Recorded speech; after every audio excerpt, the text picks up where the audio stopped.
Oi pessoal, tudo bem com vocês? Eu sou o Rafael e hoje eu vim comentar um pouquinho sobre Kindred, Laços de Sangue.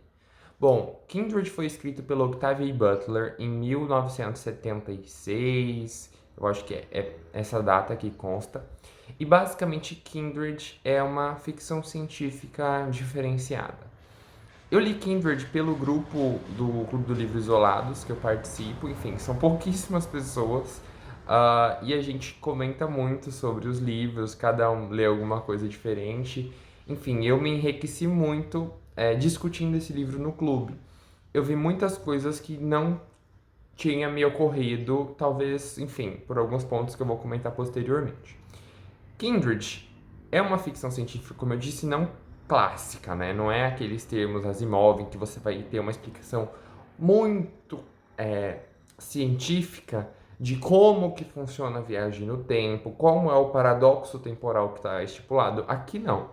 Aqui a gente vai ter basicamente a informação de que ela viaja no tempo e a gente vai ter uma protagonista negra do contexto, então, de 1970, daquela década onde a gente já teve, está tendo muitas discussões relacionadas ao racismo, a igualdade racial, transposta essa pessoa, essa mulher, vai ser transposta para o século XIX, pré-guerra de secessão, né? Pré-guerra civil americana. Então a gente vai ter uma realidade racista e essa pessoa vai ser, inclusive, transportada não só no tempo, mas no espaço. Ela vai ser transportada para os estados do sul. Ou seja, ela, uma pessoa negra, está sendo transposta para uma realidade racista, né? Para uma realidade em que o racismo era instituído e institucionalizado e era permitido, né? Era lei. Então, basicamente, a gente vai ter essa pessoa vivendo nessa realidade que é extremamente opressora e opressiva a ela, tá? A gente vai ter alguns outros aspectos interessantes. Por exemplo, consta que essa pessoa vai ser transportada para o que seria a casa, né, a casa senhorial do seu tataravô. Então, basicamente é o que tá a personagem principal, a Dara ou é Dana? Não lembro agora. Mas enfim, ela vai ter um registro muito bom de todos os seus antepassados e ela vai descobrir que aquele homem naquela região ali de Maryland é um antepassado dela. E aí ela percebe que ela não pode fazer nada que atente contra a vida desse homem, antes, pelo menos, que o seu sucessor natural nasça. Porque senão, pelo menos na cabeça da personagem, a gente não sabe como aquela realidade funciona. Daí a gente não sabe exatamente como que funciona essa linha temporal. Ela, enfim, morreria, em tese. Né? Então ela não sabe muito bem como lidar com aquela situação. Como que acontece essa viagem no tempo? Basicamente, toda vez que Rufus, que é esse protagonista nojento, entra em perigo na realidade dele, de 1800 e pouquinho, a Dara, ou é Dana, não lembro, gente, ela vai ser, Dana, eu acho, ela vai ser transportada do lugar que ela está para salvar o Rufus. E basicamente é isso que vai acontecer.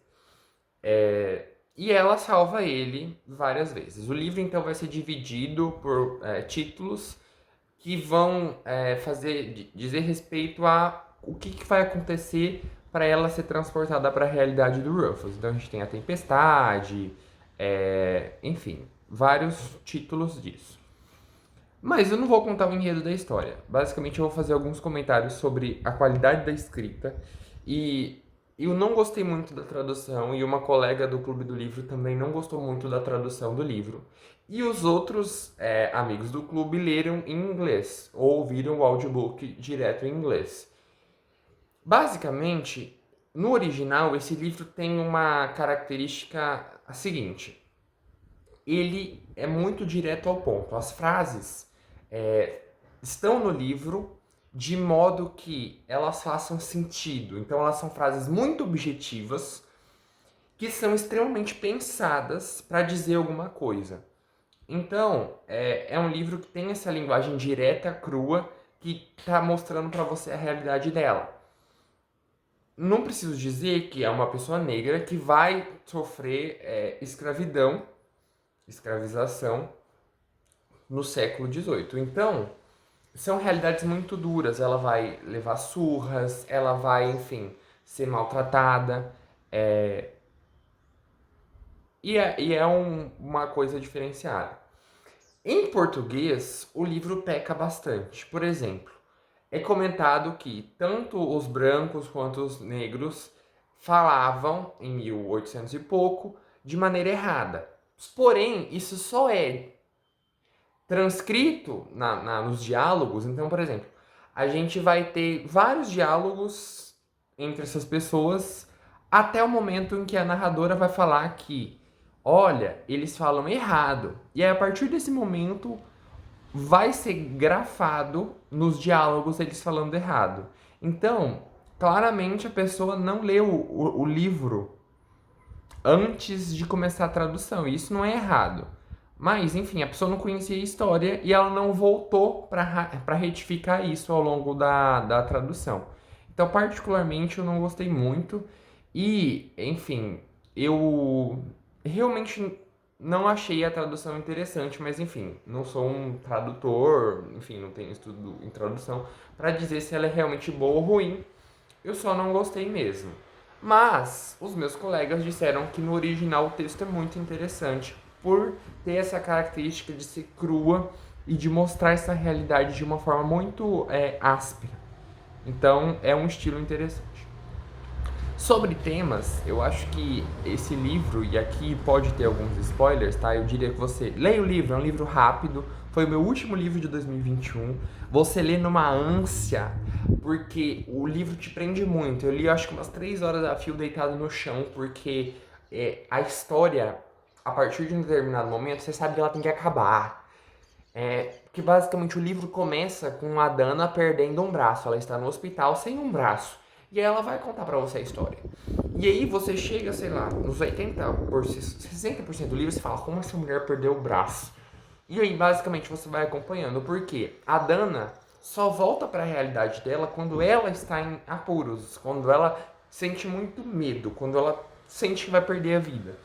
E aí você fica, meu Deus, como essa mulher vai perder o braço? E, enfim, e aí é muito interessante como que essas coisas acontecem, como se fosse um grande tsunami te varrendo. Então, em termos de narrativa, o livro é muito bom.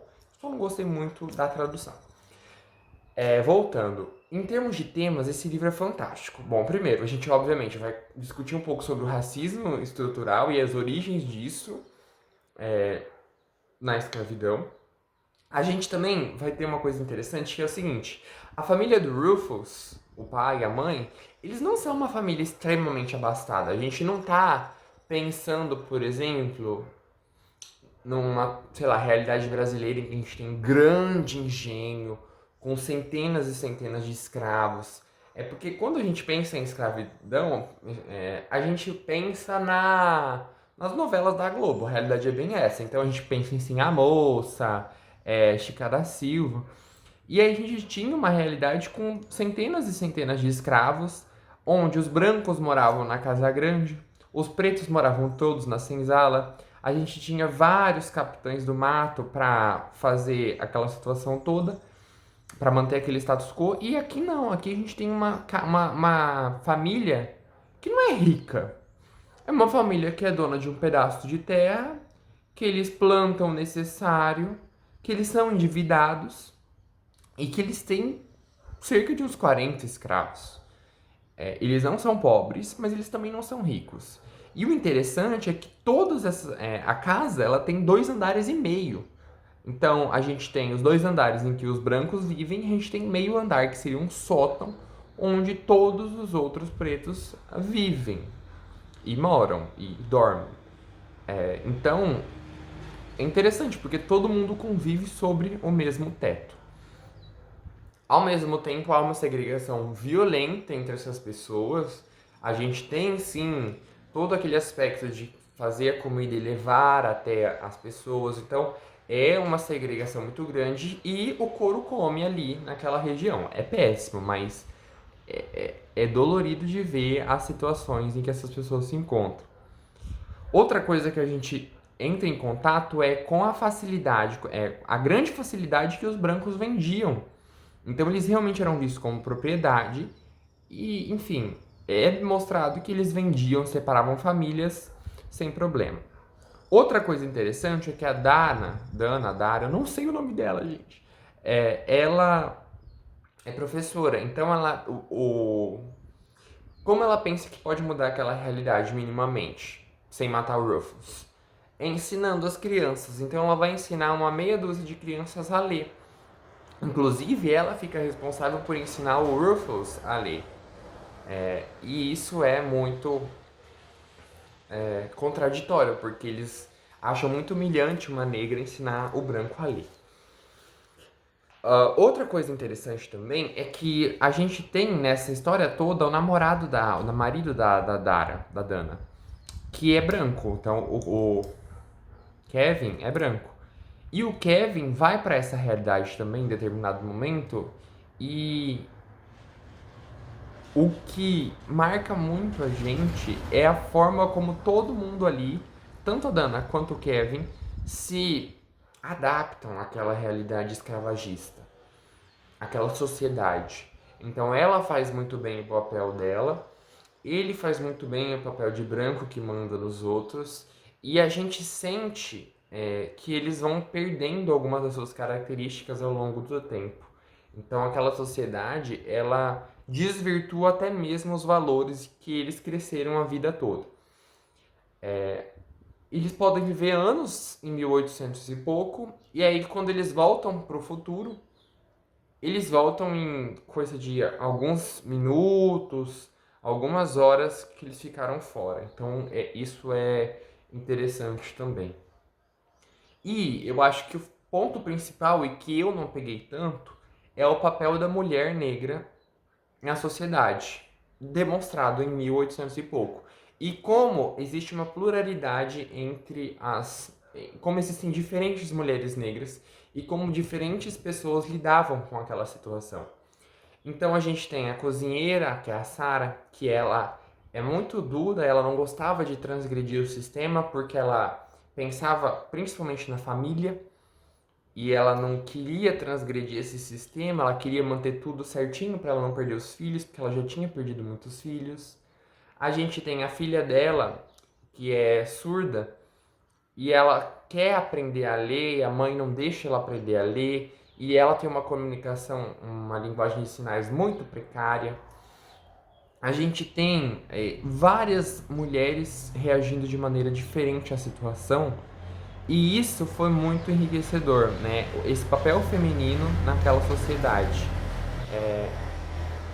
E isso eu não vou poder falar pra vocês. A discussão que a gente fez no Clube do Livro foi muito, muito, muito enriquecedora. Eu agradeço demais as meninas e os meninos por terem comentado sobre isso. Mas eu diria, leiam o livro dando um foco para esse viés, porque ele é muito interessante. A gente não pode deixar de lembrar que a Octavia Butler foi a primeira mulher negra a escrever ficção científica. E ela vai colocar muito disso, tanto de ser mulher como de ser negra, nessa história principalmente. Eu não li os outros livros dela. Mas assim, o livro é fantástico em termos de diálogo, construção, então dá muito pano para discussão.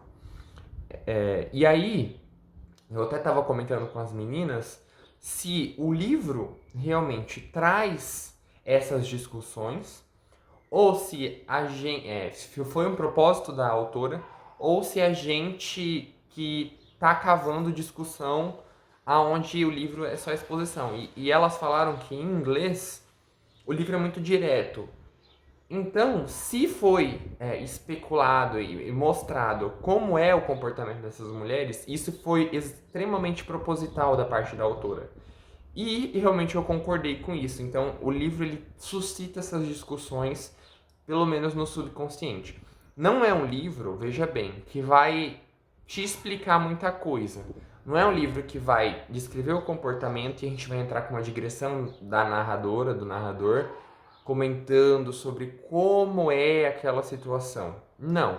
O livro ele vai te descrever o que está acontecendo, vai te descrever alguns diálogos e a discussão vai ficar por sua conta. Então, é um livro que é interessante e é muito legal de visualizar por essas diferentes perspectivas. Eu espero que você tenha gostado desse vídeo, espero que eu tenha te convencido a ler o livro. Se você já leu o livro, deixe o seu comentário se você teve esse foco, por exemplo, no feminismo negro. Enfim, eu te vejo no próximo vídeo e até mais.